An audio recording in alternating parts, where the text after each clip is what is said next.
قدیمی ترین اثر ادبی جهان چیزی نیست جز حماسه گیلگمش که مربوط میشه به حدود 4000 سال پیش. بر اساس کتیبه هایی که از شهر باستانی نینوا کشف کردیم، گیلگمش پادشاه شهر اروک بود. یکی از شهرهای بزرگ تمدن سومر که حدود 4500 سال پیش بین دوتا رود دجله و فرات ایجاد شد.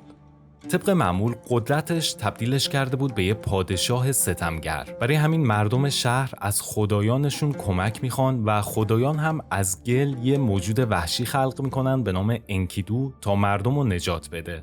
ولی وقتی انکیدو به شهر میاد و با گیلگمش مبارزه میکنه، هیچ کدومشون حریف اون یکی نمیشه. این برابری قدرت باعث میشه برخلاف نقشه خدایان یه جور دوستی و ارتباط صمیمانه بینشون شکل بگیره. از اون به بعد شبیه دوتا برادر میشن و با کمک همدیگه قوی‌ترین هیولاها رو شکست میدن.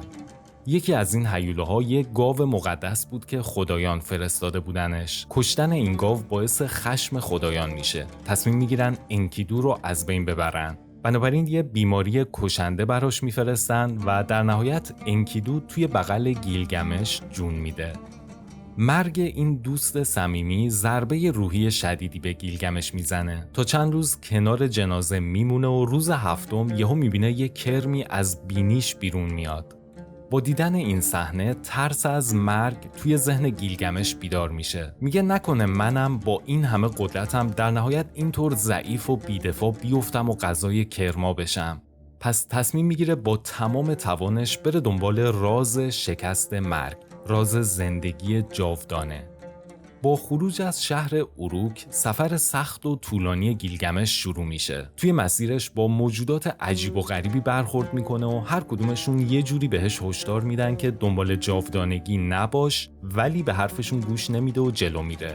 در نهایت میرسه به شخصی به نام اوتناپیشتیم که خود این آدم داستان خیلی جالبی داره. خدایان که از انسان خسته و ناامید شده بودن تصمیم میگیرن همشون رو با یه طوفان بزرگ نابود کنن غیر از یکیشون که همین اوتناپیشتیم بوده. پس بهش دستور میدن یه کشتی بزرگ بسازه و خودش و خانواده‌ش و تعدادی از حیوانات رو از این طوفان نجات بده. بعدش هم که طبق همون الواحی که کشف کردیم چند تا پرنده میفرسته برای پیدا کردن خشکی و در نهایت خدایان عمر طولانی بهش میبخشن. چه داستان آشنایی.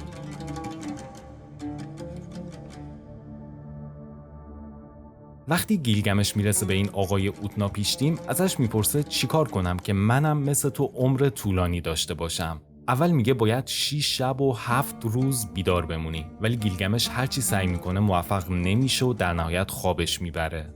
بعدش میگه خب حالا که اینو نتونستی باید بری یه گیاه مخصوصی رو پیدا کنی که فقط کف دریا رشد میکنه و با خوردنش جاودانه میشی. گیلگمش با سختی و تلاش زیادی بالاخره این گیاه رو پیدا میکنه، ولی توی راه برگشت حواسش پرت میشه و یه مار میاد این گیاه رو میخوره. بنابراین کاملا خسته و ناامید از رسیدن به زندگی جاودانه به شهر خودش اروک برمیگرده و به این نتیجه میرسه که عمر طولانی برای انسانها غیر ممکنه و بهتر هر کسی با اعمال خوبش توی تاریخ موندگار بشه. پروژه گیلگمش برای رسیدن به عمر ابدی ناتمام موند، ولی تا همین امروز تلاش‌های زیادی انجام شده برای تکمیل این پروژه. یکی از اولین تلاش‌ها پیدا کردن چیزی بود به نام اکسیر حیات، معجونی که با خوردنش میتونستی عمر طولانی داشته باشی. یه بخش بزرگی از تاریخ کیمیاگری توی خاورمیانه و چین و هند و اروپا صرف ترکیب مواد مختلف برای رسیدن به اکسیر حیات شد، ولی هیچ موفقیتی به دست نیومد. با این حال همین تلاش‌ها نقش مهمی داشت توی پیشرفت علم شیمی و بالا رفتن مهارت‌های پزشکی. غیر از اکسیر حیات یه ایده دیگه هم وجود داشت که اونم بیشتر شبیه افسانه‌ها بود. چشمه جوانی یا آب حیات، یه منبع آب جادویی که هر کی ازش بنوشه یا خودشو داخلش بشوره دوباره جوون میشه. بعد از اینکه آدما ناامید شدن از اینکه خودشون یه اکسیر حیات بسازن و جاودانه بشن، کم کم به این فکر افتادن که شاید همچین چیزی همین الان توی طبیعت وجود داشته باشه. این ایده مخصوصاً توی قرون وسطا بین اروپایی‌ها خیلی رواج پیدا کرد تا جایی که گفته میشه سال 1513 خوان پونس دلئون کاشف اسپانیایی که بعد از کشف کریستوف کلمب به آمریکای جنوبی اومده بود از مردم بومی اونجا میشنوه که داخل جزیره‌ای به نام بیمینی میتونی چشمه جوانی رو پیدا کنی. بنابراین سفر میکنه به سمت شمال تا برسه به این جزیره. دلئون هیچ وقت موفق نشد این چشمه رو پیدا کنه، ولی نتیجه این سفر کشف سرزمین فلوریدا بود. البته خیلی‌ها معتقدن هدف اصلی سفر دلئون به آمریکای شمالی جستجو برای طلا بوده. آرزوی جاودانگی همچنان برای قرنها محدود به همین خیالات و افسانه‌ها باقی موند. اما توی همین مدت علم هم داشت با سرعت زیادی جلو میرفت. سال 1796 یه پزشک انگلیسی به نام ادوارد جنر کشف خیلی مهمی کرد که انقلاب بزرگی توی تاریخ انسان بود. اون زمان آبله یکی از کشنده ترین بیماری ها بود که هر سال میلیون ها نفر از جمعیت آدما کم میکرد. بیشترشون هم بچه ها بودن. تب و بدندرد شدید، خستگی وحشتناک به اضافه تاولهایی روی پوست که یکی از نشونه‌های اصلی این بیماری بود.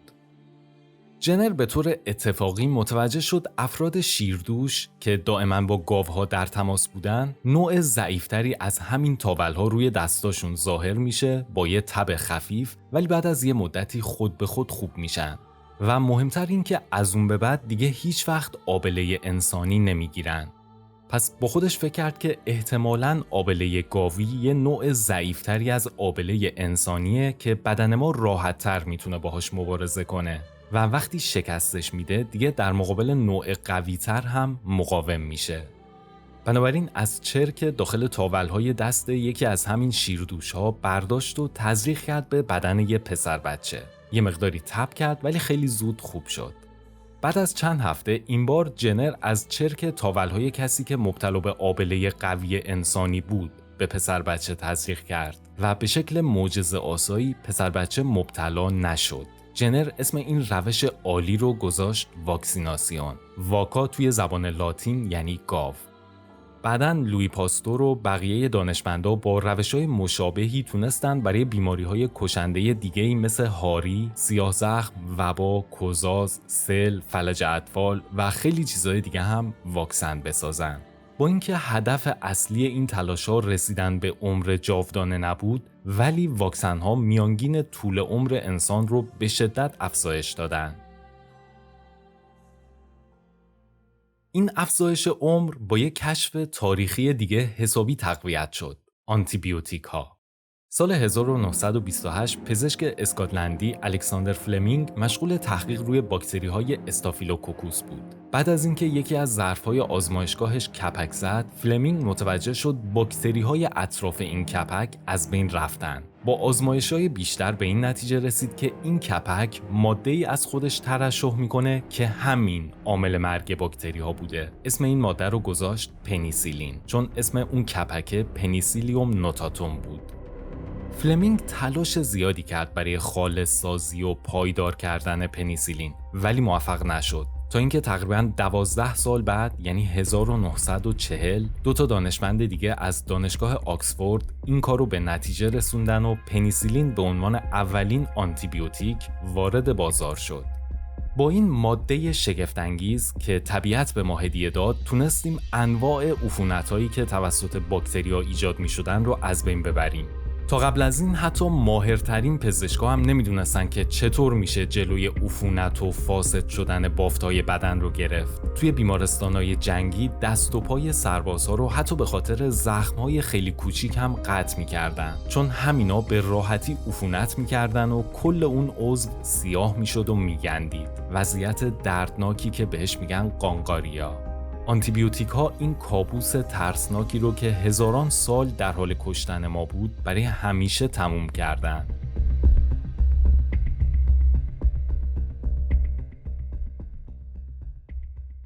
تا همینجا هم عالی پیشرفت کرده بودیم. از حدود 10,000 سال پیش، یعنی دوران نوسنگی، میانگین طول عمر انسان‌ها فقط حدود 30 سال بود. بعدش اواسط قرن 19 این عدد رسید به حدود 35 سال. یعنی توی 10,000 سال فقط 5 سال به عمرمون اضافه شد. تازه اونم در شرایطی که غذاها نسبت به امروز ارگانیک‌تر بودن و هوای تمیزتری هم تنفس می‌کردیم. اما فقط توی یه قرن گذشته علم به تنهایی باعث شد طول عمر ما 2 برابر بشه و برسه به حدود 70 سال. حالا دیگه رویای زندگی طولانی اونقدر هم دور از دسترس نبود. قدم به قدم داشتیم بهش نزدیکتر می شدیم. کم کم دانشمندا به این نتیجه رسیدن که برای جلوگیری از پیری باید ریشه اصلی این مشکل رو پیدا کنیم. این شد که رفتن سراغ کوچکترین واحدهای زنده‌ای که بدن ما رو می سازن، یعنی سلول‌ها.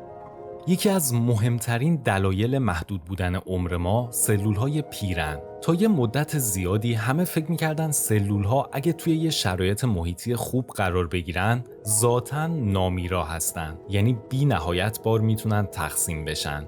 اما سال 1961 یه پزشک آمریکایی به نام لئونارد هایفلیک این باور اشتباه رو از بین برد، چون با آزمایش‌های دقیقش متوجه شد سلولای انسان فقط یه چیزی حدود 50 بار میتونن تقسیم بشن. بعدش وارد مرحله‌ای میشن به نام پیری. هرچی زمان بیشتری از عمر ما میگذره، این سلولای پیر کم کم روی هم جمع میشن و تعدادشون توی بافت‌های مختلف بدنمون افزایش پیدا میکنه. در نتیجه قدرت ترمیم این بافت‌ها کم میشه. مثلا زخم‌های روی پوستمون با سرعت کمتری خوب میشن، یا مثلا خیلی آهسته‌تر میتونیم عضله بسازیم، چون تعداد زیادی از سلول‌هامون پیر شدن و دیگه تقسیم نمیشن. ولی مشکل فقط این نیست. سلول‌های پیر از خودشون موادی ترشح میکنن معروف به سسب، حاوی آنزیم‌هایی که قسمت‌های خارجی سلول‌ها رو تخریب میکنه، یا حتی بدتر از اون باعث میشه سلول‌های سالم هم وارد حالت پیری بشن. یعنی غیر از این که خودشون مشکل دارن، به بقیه هم آسیب میزنن. اما یه سوال، اصلا چرا باید محدودیت هایفلیک وجود داشته باشه؟ چرا باید سلول‌های ما بعد از 50 بار تقسیم شدن اینطور پیر و مریض بشن؟ مهمترین دلیلش کوتاه شدن تلومرهاست. میدونیم که مولکول‌های DNA داخل هسته سلول‌ها به شکل فشرده‌ای دور خودشون میپیچن و کروموزوم‌ها رو میسازن. این یه دفترچه کامل از تمام اطلاعات ژنتیکی ماست. اما انتهای هر کروموزوم قسمتی وجود داره به نام تلومر که از مولکول‌های تکراری تشکیل شده و هیچ اطلاعات ژنتیکی داخلش نیست. همونطور که اون قسمت‌های پلاستیکی جلوی ریش شدن انتهای بند کفش رو میگیرن، تلومرها هم از آسیب و تخریب DNA یا چسبیدن کروموزوم‌ها به همدیگه جلوگیری میکنن. یعنی میشه گفت یه جور کلاهک حفاظتی هن. ولی مشکل اینجاست که با هر بار تقسیم شدن سلول، طول این تلومرها یک کوچولو کاهش پیدا میکنه. چون آنزیمی به نام DNA پلیمراز که از DNA کپی برمیداره، طرز کارش اینطوریه که هر بار یه بخش کوچیکی از تهشو کپی نمیکنه. خب توی اولین تقسیم‌های سلولی این بخشای از دست رفته داخل همون محدوده تلومر قرار میگیرن که اطلاعاتی نداره و هیچ مسئله‌ای پیش نمیاد. ولی بعد از حدود 50 بار تلومرها دیگه خیلی کوتاه شدن. برای همین یه سازوکار طبیعی داخل سلول از تقسیم‌های بیشتر جلوگیری میکنه تا دیگه اون قسمت‌هایی از DNA که حاوی اطلاعات ژنتیکی ان از بین نرن. حالا سلول ما تبدیل شده به یه سلول پیر. با این حال 3 گروه از سلول‌ها هستن که تعداد تقسیم شدناشون هیچ محدودیتی نداره، چون داخلشون آنزیمی ترشح میشه به نام تلومراز که تلومرهای جدیدی میسازه و به انتهای کروموزوم‌ها میچسبونه، در حالی که توی سلول‌های معمولی این آنزیم همیشه غیر فعاله. گروه اول سلول‌های بنیادی هستند که قبلا داخل یکی از ویدیوها در موردشون توضیح دادم. اینا چون باید به دفعات نامحدودی تقسیم بشن و انواع مختلفی از سلول‌ها رو بسازن، تلومرهاشون کوتاه نمیشه. گروه دوم سلول‌های جنسی هستند که اسپرم‌ها و تخمک‌ها رو ایجاد میکنن. گروه سوم هم سلول‌های سرطانی هستند. در مورد اینا میخوام بیشتر توضیح بدم. تقسیم سلول‌ها اونقدر هم که فکر می‌کنید بی‌عیب و نقص نیست. یه وقتایی موقع کپی برداری از کروموزوم‌ها خطاهای ریزی توی بعضی از مولکول‌هاش ظاهر میشه. اینا همون جهش‌های ژنتیکی هستند. یکی از این جهش‌ها میتونه باعث فعال شدن آنزیم تلومراز بشه. حالا دیگه این سلول هیچ محدودیتی برای تعداد دفعات تقسیم شدنش نداره، چون هر چقدر تلومرهاش کوتاه میشن این آنزیم بازم بهشون اضافه میکنه. اینجوری سلول سالم تبدیل میشه به یه سلول سرطانی. تکثیر نامحدود این سلول ها باعث میشه جهش‌های ژنتیکی دائما روی هم انباشته بشن و این سلول ها بیشتر و بیشتر فاصله بگیرن از اصل خودشون. یه توده ای از سلول های سرطانی ایجاد میشه با سرعت رشد بالا معروف به تومور. برخلاف چیزی که بعضی از مردم فکر میکنن، عواملی مثل استرس، تغذیه بد، سیگار، الکل، نور فرابنفش اینا مستقیما باعث سرطانی شدن سلول ها نمیشن، بلکه احتمال جهش‌های ژنتیکی رو افزایش میدن و در نتیجه احتمال اتفاق افتادن اون جهشی که باعث فعال شدن آنزیم تلومراز میشه هم بالا میره. وقتی هم که فعال شد دیگه خبری از کوتاه شدن تلومرها بر اثر تقسیم سلولی نیست. نتیجهش میشه سلولهای سرطانی. جالب اینجاست که همین سرطان یکی از چالش‌های اصلی سر راه ماست برای افزایش طول عمر سلول‌ها. تا حالا تونستیم با روش‌های مختلفی مثل دستکاری‌های ژنتیکی یا داروها آنزیم تلومراز سلول‌ها رو فعال کنیم تا هیچ وقت پیر نشن. ولی مسئله اینه که با این کار شانس سرطانی شدن این سلول‌ها هم به شدت بالا میره. یعنی درسته که مکانیسم کوتاه شدن تلومرها باعث پیر شدن سلول‌ها میشه و عمر ما رو محدود کرده، ولی از اون طرف برای جلوگیری از سرطانی شدن سلول‌ها هم واجبه. با اینکه هنوز کاملا موفق نشدیم این چاقوی دولبه رو به کنترل خودمون در بیاریم، همچنان دانشمندا دارن روش تحقیق و آزمایش میکنن. یه راه دیگه اینه که به جای اینکه سلول‌ها رو دستکاری کنیم تا پیر نشن، بیایم سلول‌های بنیادی رو تزریق کنیم به اندام‌های مختلف بدن تا تبدیل بشن به سلول‌های سازنده همون عضو. اینجوری جون تازه‌ای میگیره و از شر سلول‌های پیر و آسیب دیده‌اش خلاص میشه. نمونه‌ای که همین الان داره انجام میشه پیوند مغز استخوانه. به این صورت که اون بافت نرم داخل استخوان‌های بزرگ که حاوی سلول‌های بنیادی خونسازه از بدن یه شخص تزریق میکنن به بدن کسی که مشکل خون یا سیستم ایمنی داره. متاسفانه ریسکش اینه که این سلول‌ها هم چون میتونن به دفعات زیادی تقسیم بشن، احتمال سرطانی شدنشون کم نیست. یه راه دیگه هم اینه که کل یه اندام رو توی آزمایشگاه با همین سلول‌های بنیادی بسازیم و بعدش پیوند بزنیم به بدن کسی که پیر و فرسوده شده. تا الان تونستیم با همین روش چیزایی بسازیم مثل پوست آزمایشگاهی برای درمان سوختگی و زخم‌های شدید، یا قسمت‌های دیگه بدن مثل لوله نای، غضروف، استخوان و شبکیه چشم. ولی خب هنوز خیلی فاصله داریم تا ساخت اندام‌هایی مثل قلب یا کلیه، چون اینا رگ‌های خونی و ارتباطات عصبی پیچیده‌ای دارن که تولیدشون رو واقعاً سخت کرده. کلاً دستکاری سلول‌ها یا ایجاد تغییرات ژنتیکی خیلی پیچیده‌تر از چیزیه که به نظر میاد. از این گذشته پیری یه فرآیند چند عاملیه. یعنی اینطور نیست که فقط کوتاه شدن تلومرها دخیل باشه، بلکه چندین عامل دیگه هم نقش دارن، مثل رادیکال‌های آزاد، آسیب به میتوکندری سلول‌ها، ضعیف شدن سیستم ایمنی، کاهش هورمون‌ها و خیلی چیزای دیگه. برای همین بعضی از دانشمندا رفتن سراغ روشایی که بیشتر با تکنولوژی سر و کار داشته باشن. اینجوری شاید زودتر بتونیم رویای گیلگمش رو به واقعیت تبدیل کنیم. کرایونیکس یا انجماد انسان یکی از این روش‌هاست. این کار تقریباً از دهه 1960 شروع شده و همین الان مؤسسه‌های مختلفی توی دنیا دارن انجامش میدن که معروف‌ترینش مؤسسه الکور توی آریزوناست. روال کار به این صورته که بلافاصله بعد از مرگ طرف بدنش رو داخل یه حمام یخ قرار میدن تا دماش حسابی پایین بیاد. توی این مدت از داروهای مخصوص و اکسیژن رسانی مصنوعی استفاده میکنن برای اینکه سلولهای مغزی آسیب نبینن. خونش هم کاملا خارج میشه و به جاش یه جور محلول ضد یخ وارد میکنن تا از تشکیل بلورهای یخ داخل سلولها جلوگیری بشه، چون آسیب شدیدی بهشون میزنه. حالا بدن رو قرار میدن داخل یه محفظه پر از نیتروژن مایع تا دماش برسه به حدود 196 درجه زیر صفر. برای یه مدت نامعلومی توی همین وضعیت میمونه تا زمانی که علم اونقدر پیشرفت کنه که بشه زندش کرد و اون مشکل یا بیماری که داشته رو درمان کرد. مؤسسه الکور تا الان حدود 250 نفر رو منجمد کرده که افراد معروفی هم بینشون هست. از نظر خیلی‌ها ممکنه انجام همچین کاری، اونم با هزینه بالایی که داره، احمقانه باشه. ولی در نظر بگیرید که همین 1 ماه پیش پسری متولد شد که تخمک بارور شدهش رو از 30 سال پیش منجمد کرده بودن و حالا با قرار گرفتن داخل رحم یه زن تونست رشد طبیعی خودش رو ادامه بده و به دنیا بیاد. کاری که قبلا یه رویای غیر ممکن بود، اما پیشرفت دانشمون کاملا امکان پذیرش کرد.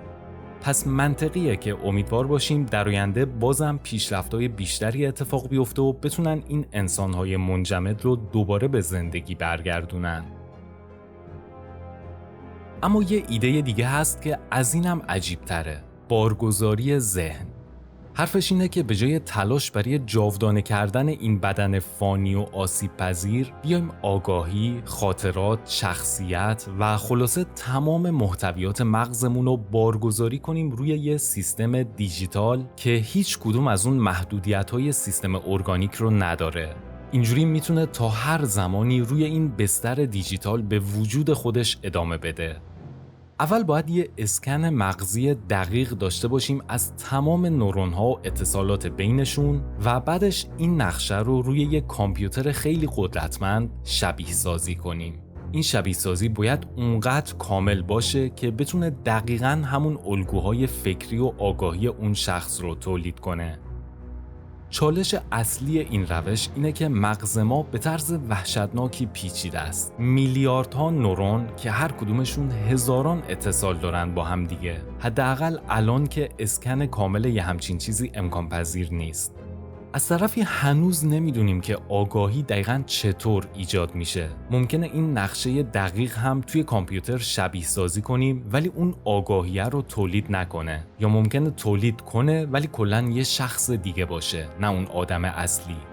هنوز بیشتر شبیه فیلم‌های علمی تخیلی به نظر میرسه، ولی به هر حال تا امروز یه کارایی تونستیم انجام بدیم. مثلا پروژه مغز انسان که سال 2013 توی اروپا شروع شد، نقشه‌های سه‌بعدی فوق‌العاده دقیقی از قسمت‌های مختلف مغز ایجاد کرده.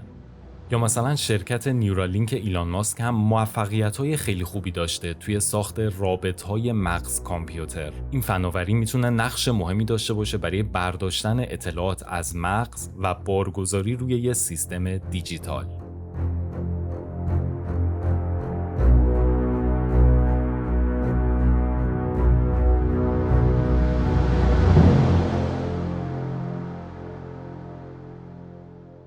خب اینا چند تا از مهمترین تلاش‌های ما بود برای تکمیل پروژه گیلگمش و رسیدن به زندگی جاودانه. اما میخوام یه چیزی در موردش بگم که کمتر بهش توجه شده. ببینید، مغز فعلی ما حاصل میلیون‌ها سال فرگشت توی همین محیط زمین بوده. یعنی از همون زمانی که ما انسان شدیم، ذهنمون، تفکراتمون، خلقیات، شخصیت با این زندگی محدود چند ده ساله سازگار شدن. چطور میتونیم مطمئن باشیم که ذهن ما واقعاً ظرفیت و گنجایش یه زندگی ابدی رو داره؟ شاید همونطور که توی خیلی از آثار ادبی و فلسفی گفته شده، عمر طولانی به جای اینکه یه نعمت باشه، در واقع یه نفرینه. چون معتقدن همین محدود بودن زندگیه که بهش معنا میده. شما تصور کن زمان نامحدود داشته باشی. هر کاری بخوای بکنی، هر چیزی رو بخوای تجربه کنی، میگی بعداً هم میتونم انجامش بدم، وقتم تموم نمیشه. خب اینجوری تمام لحظه ها ارزش خودشون رو از دست میدن. دچار یه پوچی عجیب و غریب میشیم.